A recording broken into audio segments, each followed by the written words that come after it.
Nauwi sa pamamaril ang isang away lupa sa Makakay, Albay. Ang insidente sa pool sa video. Narito ang express report ni Faith Del Mundo.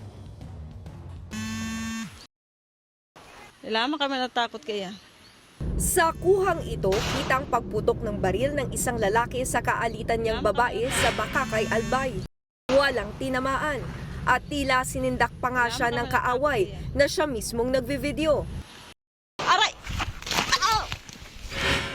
Ilang saglit pa, binaril ulit ng suspect ang babae pero ngayon napuruhan na siya. Nagsigawan na ang mga tao sa paligid habang ang babae binaril, napatumba na. Kinilalang biktimang si Nelia Bas, 63 anyos. Hindi hagip sa video pero napuruhan din ng 35 anyos niyang anak na si Angie Bas. Tinamaan ng dalawa sa hita.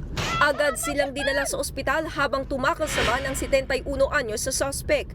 Pero naaresto rin siya kalaunan matapos ang operasyon ng mga pulis. Na-recover sa suspect ang isang 9mm pistol at mga magasin ng baril na napag-alamang walang lisensya.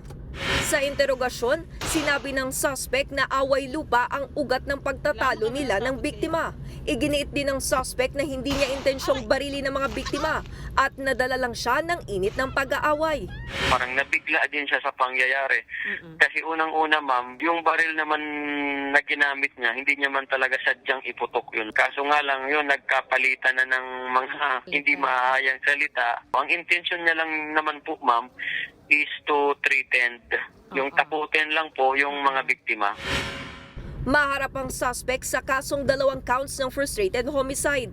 Nakalabas naman na ng ospital ang ina habang nagpapagaling pa ang kanyang anak. Nagbabalita mula sa Frontline, Faith Del Mundo, News 5. Mga kapatid, Nikki de Guzman po. Para sa pasada ng mga rumaratsyadang balita, mag-follow at mag-subscribe na sa social media pages ng News 5.